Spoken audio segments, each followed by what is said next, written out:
Pedal রিক্সা এবং auto রিক্সার মধ্যে কেউ যদি বিভেদ করতে চান, সেই বিভেদ আমরা প্রতিরোধ করব।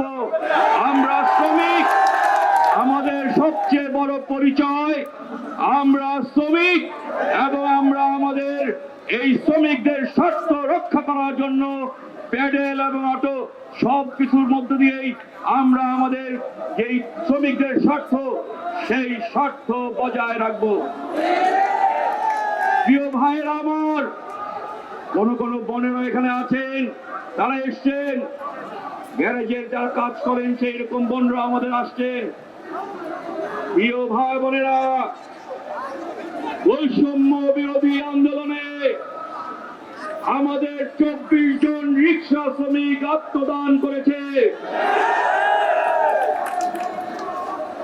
নিহত নাফিস যখন রাজপথে পড়েছিল, আমাদের রিক্সা চালক ভাই নুরু মিয়া তাকে তুলে হাসপাতালে নিয়ে গিয়েছিল। অসংখ্য আহত ছাত্রকে রাজপথ থেকে হাসপাতালে নিয়ে গিয়েছিল আমাদের রিক্সা শ্রমিক ভাইরা।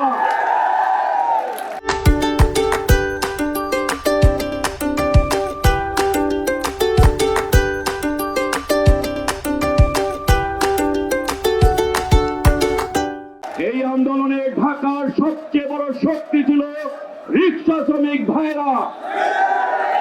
কিন্তু বৈষম্য বিরোধী আন্দোলন, সেই আন্দোলন যাদের বিরুদ্ধে প্রথম বৈষম্য করলো তারা হচ্ছে রিক্সা শ্রমিক। আমরা তীব্র নিন্দা জানাই। গার্মেন্টস শ্রমিকরা তাদের মজুরি চাইতে গিয়ে আশুলিয়া, সাভার, গাজীপুরে 3 জন গার্মেন্টস শ্রমিককে গুলি করে হত্যা করা হয়েছে। আমরা বলতে চাই, ইউনূস সাহেব, আপনি শ্রমজীবী মানুষের রক্তের উপর দাঁড়িয়ে অন্তর্বর্তীকালীন সরকারের প্রধান হয়েছেন। আপনি শ্রমিকদের বুকে গুলি চালাতে দ্বিধা করলেন না। আপনি শ্রমিকদের পেটের ভাত কেড়ে নেওয়ার জন্য দ্বিধা করলেন না। আমরা এটা সহ্য করব না। আমাদের কাছে বৈষম্য বিরোধী হচ্ছে কেউ খাবে তো কেউ খাবে না, তা হবে না, তা হবে না। কেউ খাবে তো কেউ খাবে না।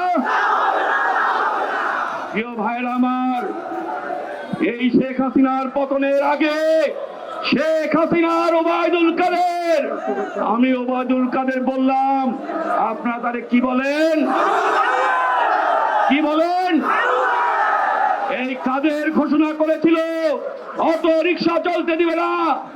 আমরা শুধু বলেছিলাম আপনার এই ঘোষণার প্রতিবাদে আগামীকাল ঢাকা শহরে রাজপথ রিক্সা শ্রমিকরা দখল নিবে। আমাদের কথায় ভয় পেয়ে শেখ হাসিনা ঘোষণা করেছিলেন ওবায়দুল কাদেরকে, রিক্সা যেমন বন্ধ করার ওবায়দুল কাদেরকে রিক্সা বন্ধ করতে পারেন নাই।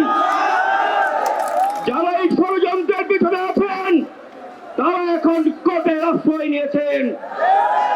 কোর্টে গিয়ে আমাদের বিরুদ্ধে মামলা করে কোর্টের মাধ্যমে রায় নিয়ে আর রিক্সা বন্ধ করার ষড়যন্ত্র করছেন।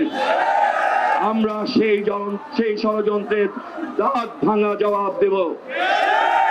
আমরা রিক্সা শ্রমিকরা কি বলেছি? আমরা 2 দফা দাবি দিয়েছি। আমরা বলেছি আমাদেরকে লাইসেন্স দেওয়া হোক।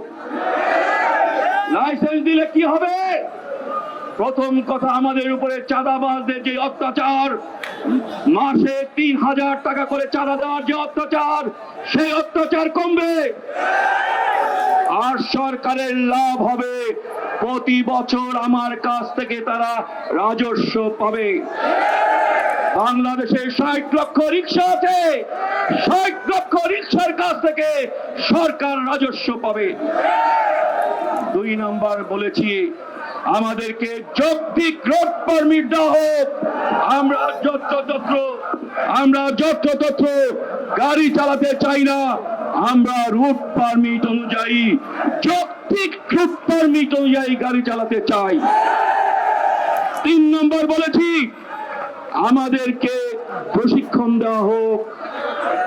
4 নম্বর বলেছি, এই যে রিক্সা যদি অনিরাপদ হয়ে থাকে তাহলে আপনারা এত বড় বড় প্রকৌশল বিশ্ববিদ্যালয় কেন আছেন, কেন বুয়েট আছেন, কেন চুয়েট আছেন, কুয়েট আছেন? আপনার এই রিক্সাকে নিরাপদ করেন। আমরা সরকারকে এই বিষয়ে কোনো পদক্ষেপ নিতে দেখি নাই।